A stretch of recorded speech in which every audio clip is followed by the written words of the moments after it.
I'm going to start just to set things up a little bit. Thank you all for being here. Thanks to Malaprops for hosting. Thank you, Benjamin, for inviting me to have this discussion about this very extraordinary book, which is just such a powerful testimony. And I know it's been literally decades in the making, so it's something to have it in the world at last, right? The message of the book is primarily conveyed through photographs, though there are some very insightful texts in it too. We're going to look at some of the images together here, but before we do, I thought we should set the stage a little bit, just let you know where we are and what's going on. So Benjamin, do you want to do that? Do you want to just tell us where the photographs were taken, over what period of time, and what's happening briefly, because we'll get into more detail. Okay. The photographs, can I be heard? Oh, I think it's not on. I have to push that up, Yeah. Stephanie, don't I? Yes, like that. The photographs were taken at the Chassahowitzka National Wildlife Refuge, which is 60 or so miles north of the Tampa Bay area on the Gulf Coast of Florida. And I first visited there in 1977, and I photographed then. That's this photograph. I stopped shooting there in order to make the publisher happy in December of this past year. So the photography spans 45 years. What I photographed are the impacts of climate change and rising sea levels on a remote spring-fed estuary that was a very beautiful place. It is now in bad shape for several reasons. Primarily, this freshwater aquifer is being depleted because of excessive pumping for development for golf courses. Bottled water companies are getting the water for free. And the management and regulation of it is in the hands of people who don't have the state's nor the state's resources best interest in mind. As the water is being pulled out for other uses many, many miles away, one user is the Villages, which is a retirement community that has 50 golf courses. The Villages spans 3 counties and uses a lot of water. And it's the same spring shed that the Chassahowitzka springs are in. And when they take water out, it allows the Gulf to go upstream and get into the Gulf being the saltwater, get in and poison the land and make the water, the salt is actually going into the aquifer and causing a lot of, turning the water into something that is not useful for anybody.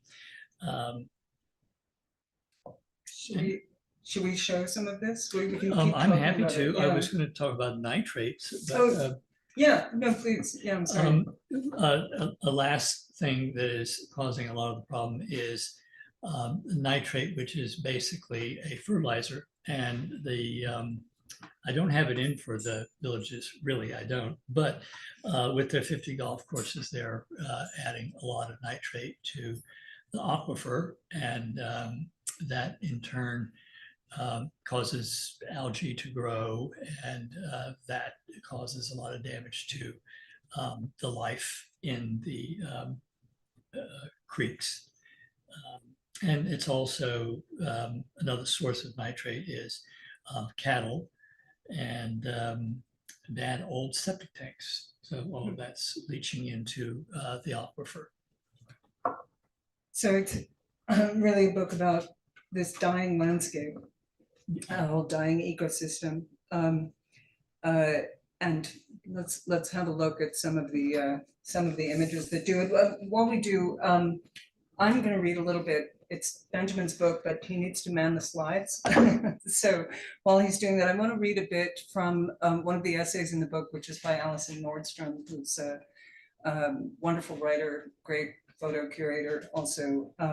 And then once I finish reading, we'll let the images do it, some of the talking, but I'll read while they're going on for now. So again, the Chassahowitzka National Wildlife Refuge is a complex and fragile ecosystem of brackish marshlands, forested swamps, shallow saltwater bays, grassy hammocks, and tidal streams.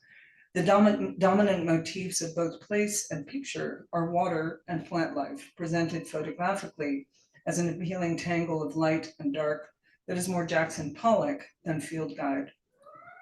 Palms, palmettos, ferns, and grasses fill most frames, offering strong, often singular trunks in swooping verticals and diagonals, surrounded by the lovely symmetry of perfectly fan-shaped pointed patterns and the varied textures of half-submerged fronds, blades, and leaves. There's water in almost every image here, sometimes still, flat, and dark, sometimes clear and reflective, sometimes moving, occasionally punctuated by a few cedars or walled and shadowed by overgrown banks. We are perhaps trained to understand such landscapes as Edenic, but the hand of humans is everywhere in this place, and it is not limited, as Benjamin Dimmitt makes clear, to the occasional wooden boat or rustic cabin he shows coexisting peacefully. With a little guidance, we see the presence of absence, imagining the missing oaks, maples, cypresses, and bays that would have characterized the swamp before its first timber harvest in the 1920s. More chilling and immediate are the so-called ghost forests of dead and dying tree trunks that appear in the later years of this uncompromising study, the result of sea level rise and death by salt water. This is climate change made manifest. The details of these moments, which photography preserves like no other medium, make each isolated frame a microcosmic lens by which we may view our planet as a whole.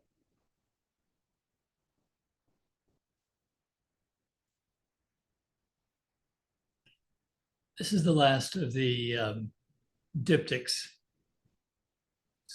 Go back. I photographed there for 45 years. And one way that I could show what was happening was to dig into my archive and get a print or send the image, scan it and send it to my phone, and then take my phone out to the swamp and try and find these exact spots and rephotograph them. This is difficult work, very tedious, and also really depressing when you actually find the spot. There's, I think, only 5 years difference in this one, but I could go through all these. This is maybe 20 years. This was hard work, but once I got to the new one shot and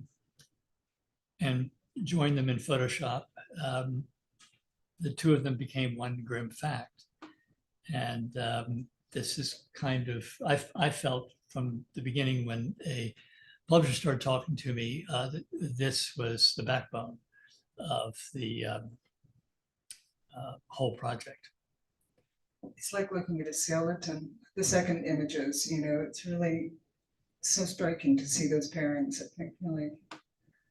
And again, very difficult to see. You finally find the place where you shot the other one years before. Hard to recognize, you mean, because it's so changed. Yeah, what I had to do, see, as you may or may not know, this entire project was shot on film. So I don't have cameras with, I did not have cameras with GPS in 1986. They hadn't been invented yet. And so I had to, like I said, go out with the print and look. And it's difficult when you finally do find yourself in the correct spot to stomach that and shoot it and go on and spend all day doing this sort of thing. This is one that I love. And actually, this is in the Asheville Museum now. In the book, you see the dates of the before and after, so you can see what span of time has gone by, which is sometimes, as you say, it's a matter of just a few years and this dire changes happen. Sometimes it's several decades and you almost wouldn't recognize the comparable landscapes. There's one that's 36 years. That.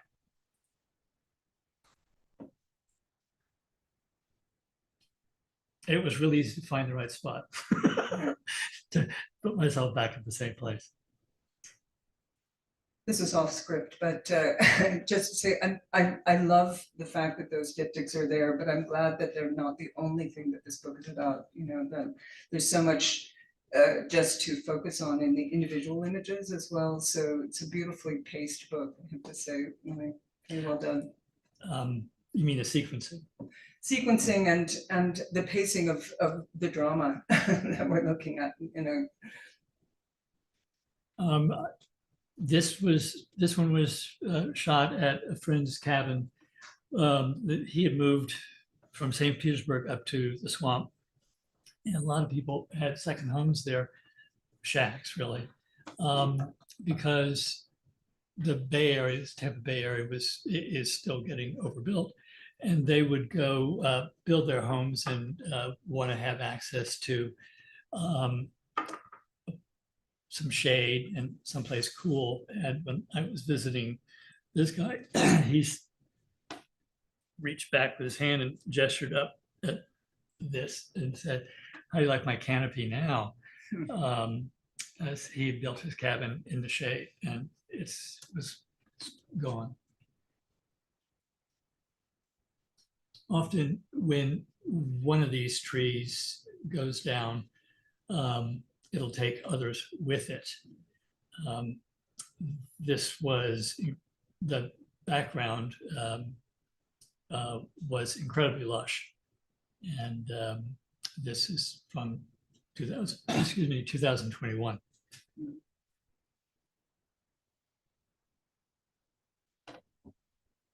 As Allison says, it's Jackson Pollock. Yeah. There are a couple of different ways that I shot, or two different ways I shot. I realized that what I wanted to see was where the water and the land meet, and it's never dry land. So I would get in the canoe with a gearbox and an anchor and lunch and spend all day out. And the photographs that I shot from the canoe without a tripod are more from the gut, instead of getting out and putting down a tripod and cable release and a lot of metering and filtering and the rest of it. These I would just paddle over and not just shoot, but it was a little more shooting from the hip, which is kind of rewarding if you spend a lot of time in the muck. You just paddle away from this. You don't have to wade. As the years went on, and this became more and more devastated, these sorts of things that I could just paddle up to and photograph became something I focused on. They're more emblematic, and it's more see it and shoot it than thought out. there are just a couple left here. This is a palm sapling, baby palm tree that when the soil is too salt saturated for a seedling, then it's pretty saturated. And this felt was pretty potent. And I mentioned the algae that is proliferating. This is what it looks like. It's not particularly, it's a difficult thing to photograph, but it is a big mat, and they've become larger and larger and larger, and you can't just get them and pull them out of the way. They take over the creek. Proliferate. Smothering the springs. Yeah. There are leaves toward the right, give you an idea of the size. And this is the last shot. This closes the book also.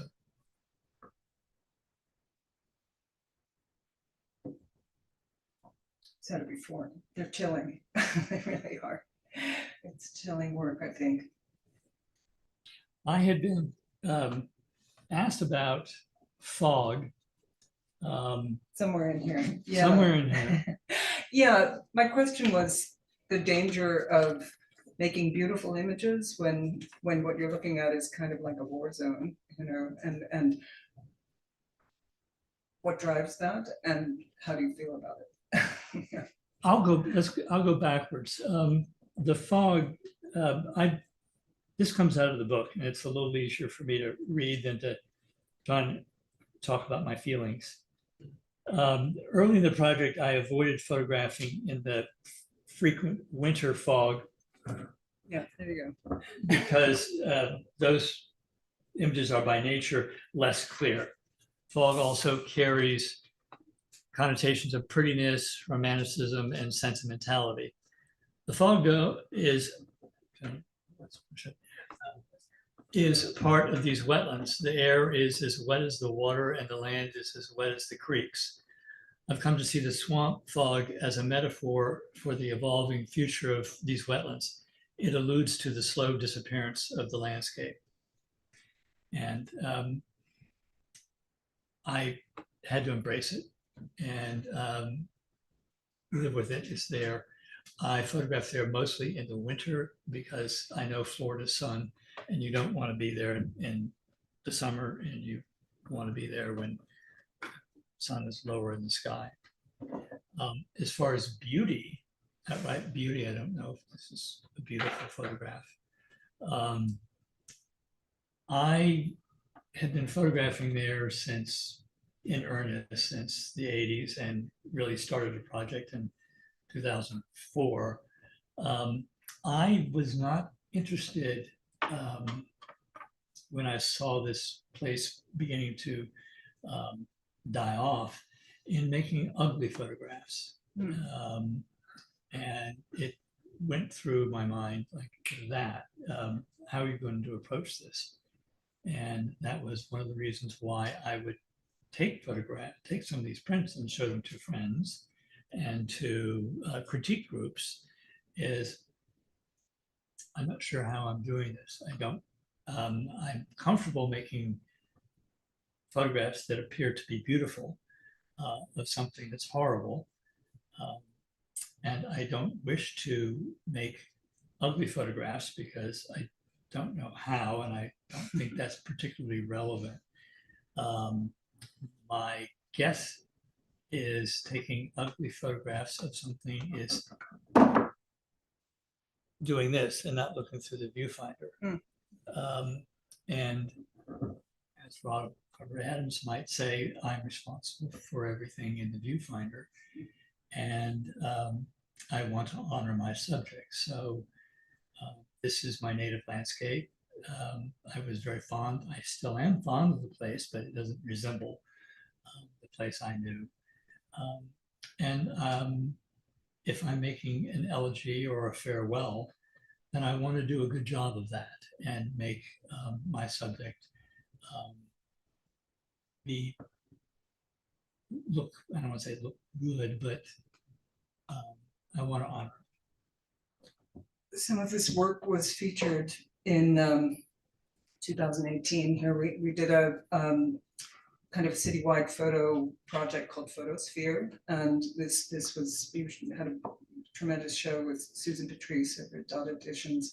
One of the things that we faced when we were doing Photosphere was this kind of question of how to tell a story, an effective story that communicates through photographs, a story about the environment. And Photosphere was about some of the challenges the planet is facing. And there's something about the sublime or the beautiful, and as you say, these are not Ansel Adams, landscapes. It's not that kind of thing. But I suppose when you want to make a connection with someone on the receiving end, also, a kind of allure in the images is one way to do it.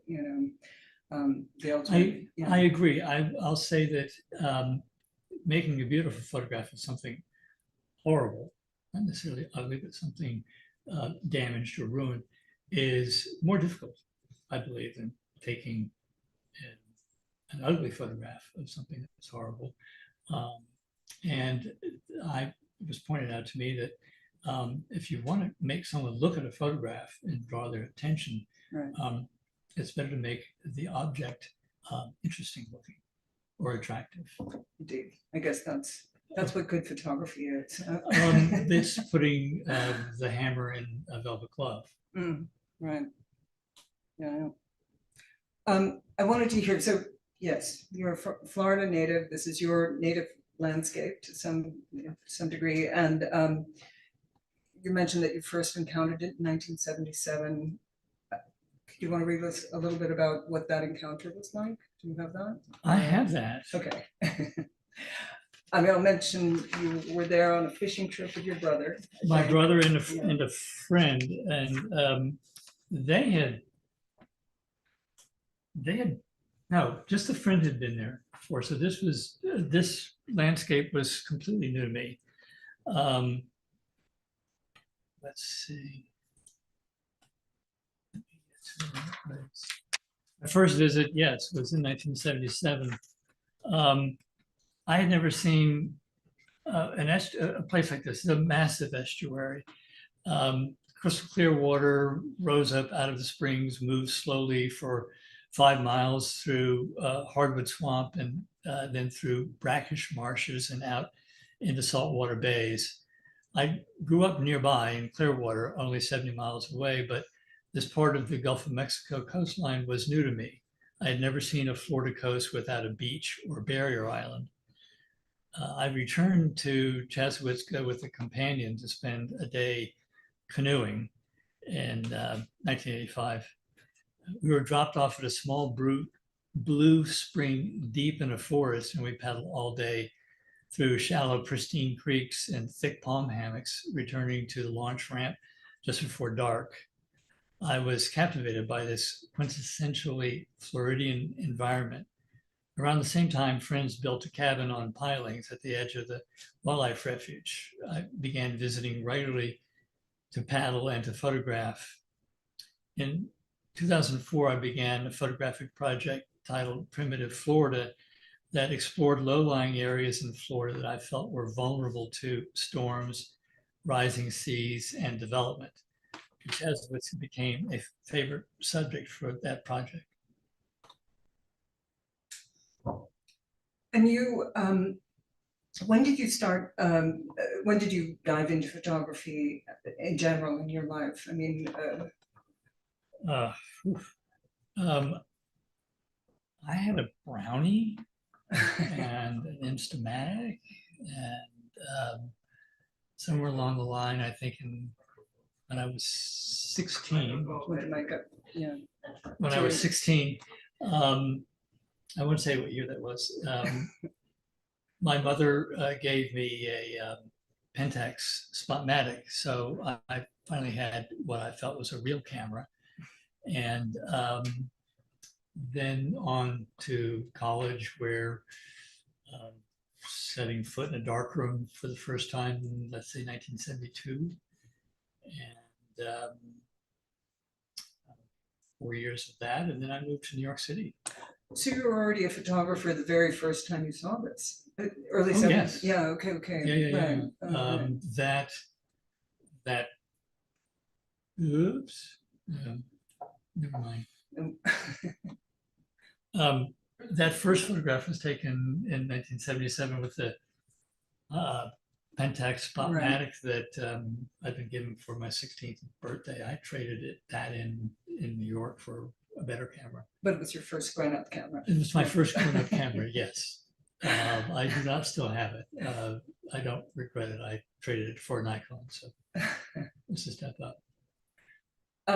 Another passage I wanted to hear, if you would, just this is kind of about the before and after pictures. In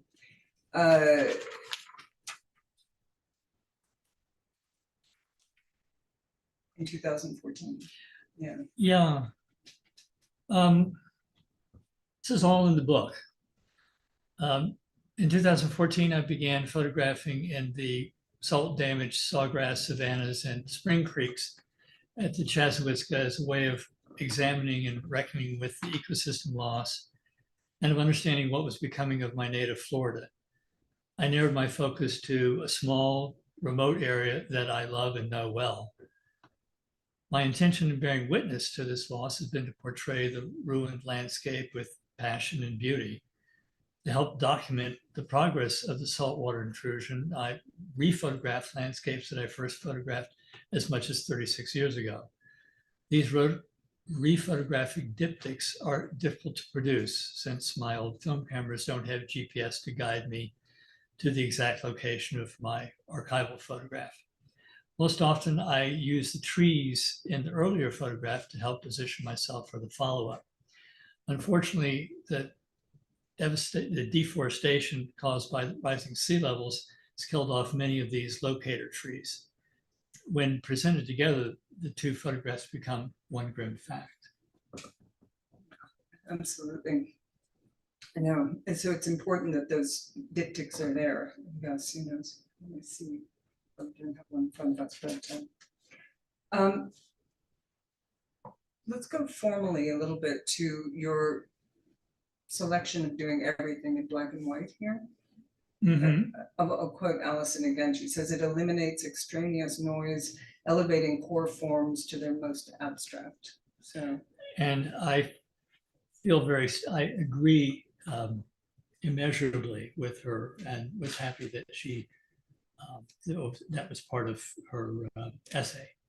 I feel that it's unnecessary information, and I have photographed using black and white film for 50 years, and it's how I see.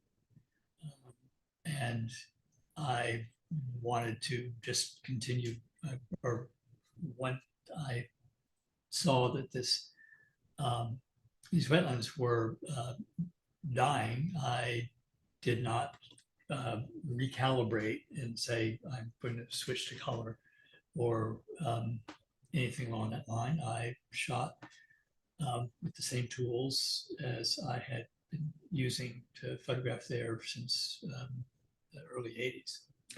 You've shot some color here ever? Or? I know how to shoot. No, here.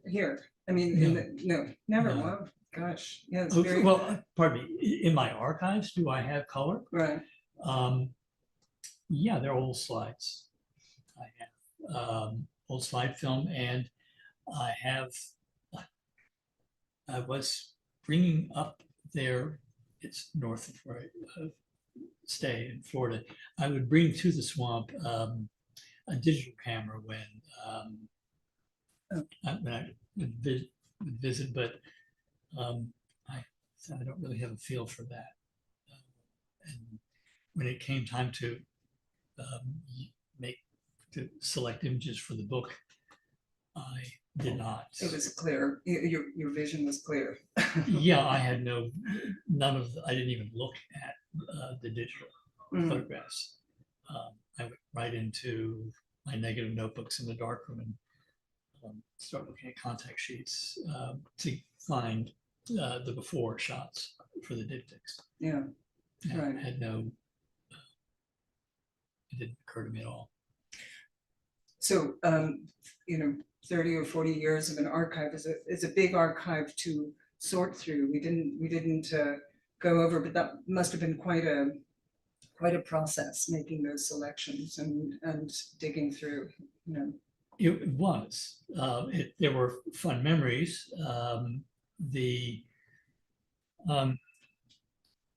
old 35 millimeter shots, saying no to some of those, it may have been good memories or something, but they did not have a place in the book. right.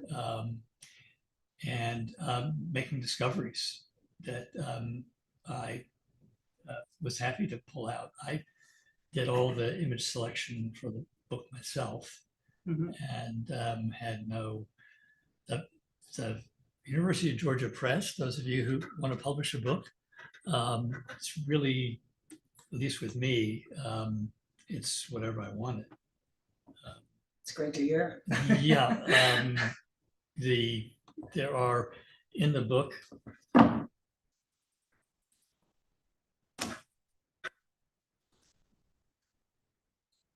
these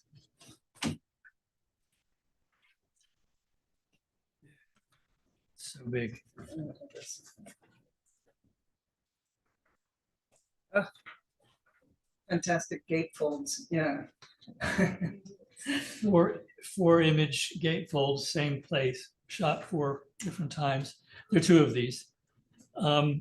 If you leave me alone with prints, I took a lot of scans and had cheap UPS store scans or prints made of the scans. You give me a cold winter day, and I've got 100 of these images, or 120 in a studio, and start spreading them around, you come up with things. And that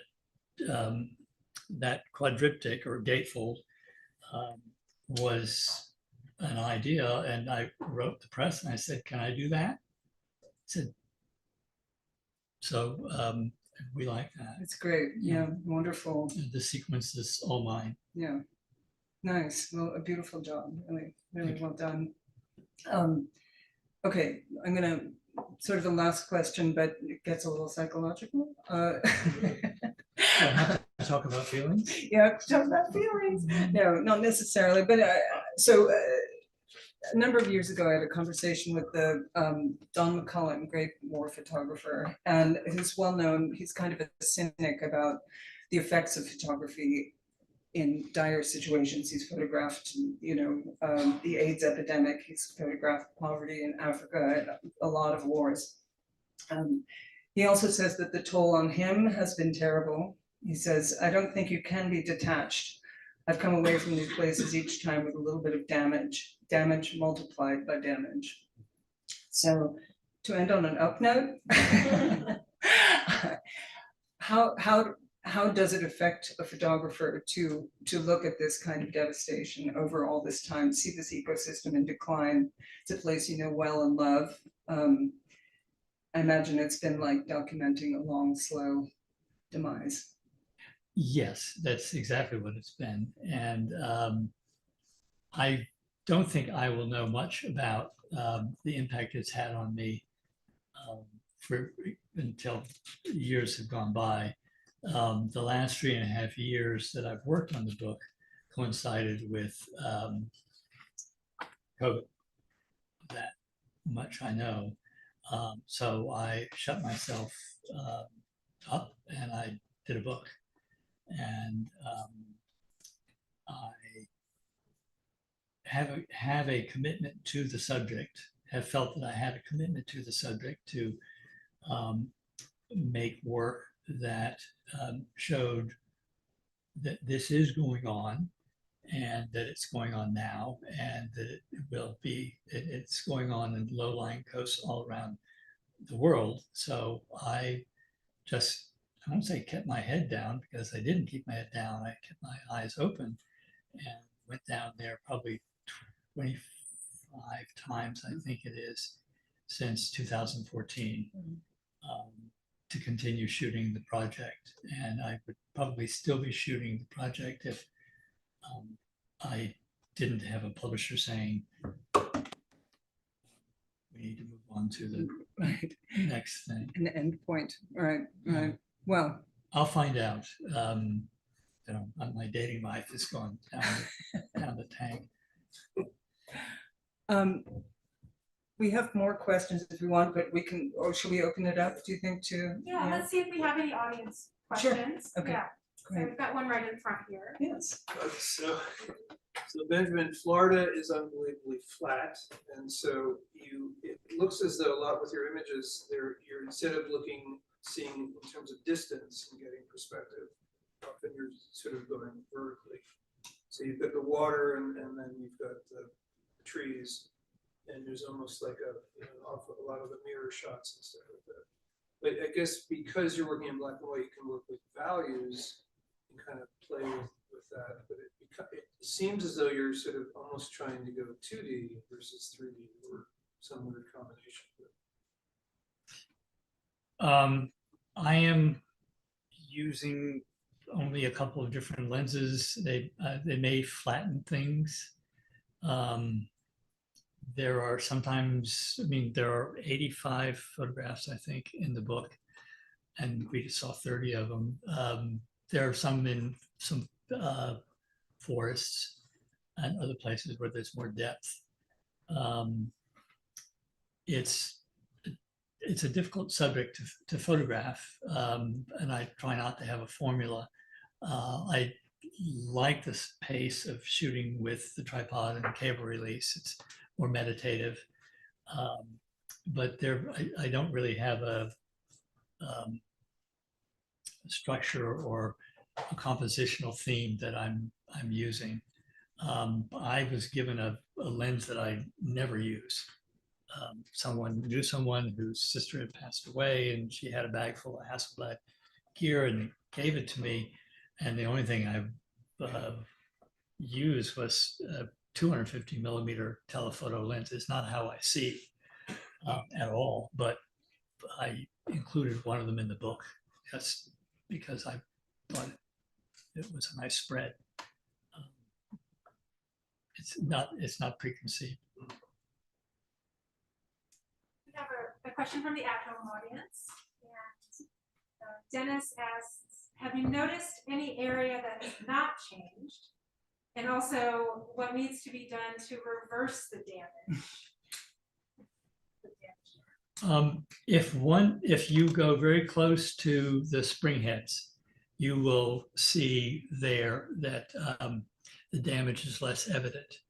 The spring heads are, this is what most people see. They will go to the Chassahowitzka, they'll park in the parking lot and jump in the spring head, which is about the size of this, about this size of this place.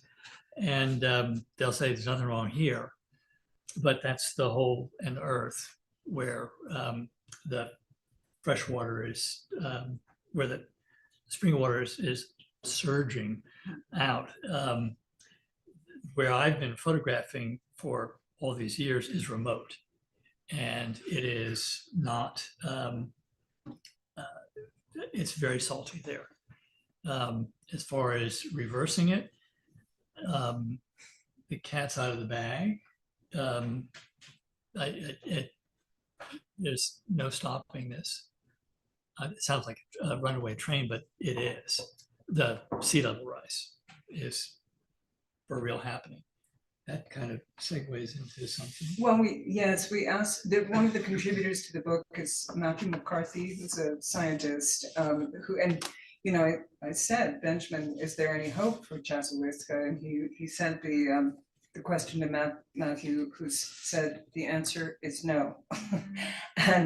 But do you want to read what he says? Yeah. I've known this is one of the things you often hear people say, the collaboration is a good thing. And you say, no, I'm just going to go out and shoot this myself. I don't need to know anything else. I have my eye and I'll go do this. I came back with these photographs, and it was difficult for me, and I wanted to understand. And I started asking scientists, and I quickly learned that you have to find scientists as the same specialty, and that's Matthew McCarthy, who contributed his study to the book. So I wrote him and said, is there any hope? He said, good question, and one that the audience is not going to like. But I think that's a good thing. The answer is no. There is no hope for the Chaz. Matt is a native Floridian and grew up in Gainesville, so he's going to use shorthand.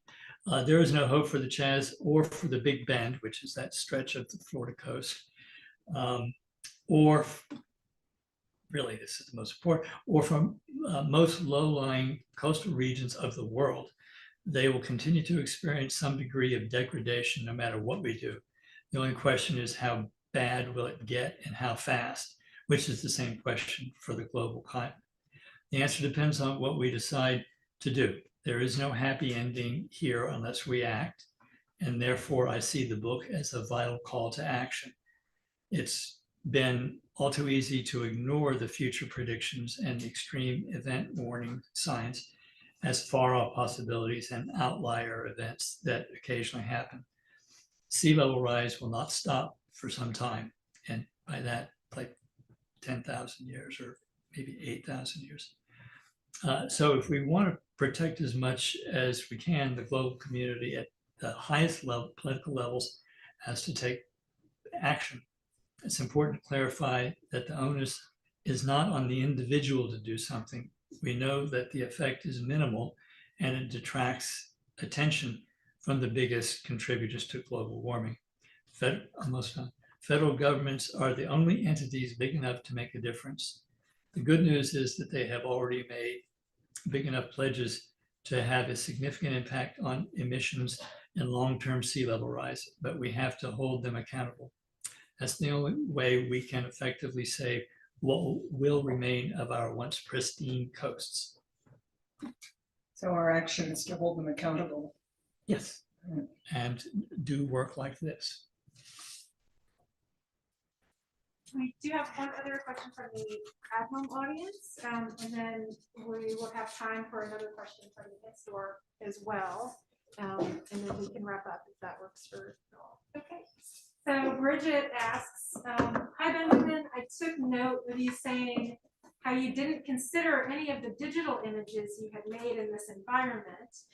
Do you think this is because the process of analog photography is so familiar and comfortable to you, or because you think there is something inherent to the analog process that enhances your work and makes you choose it, or some other reason?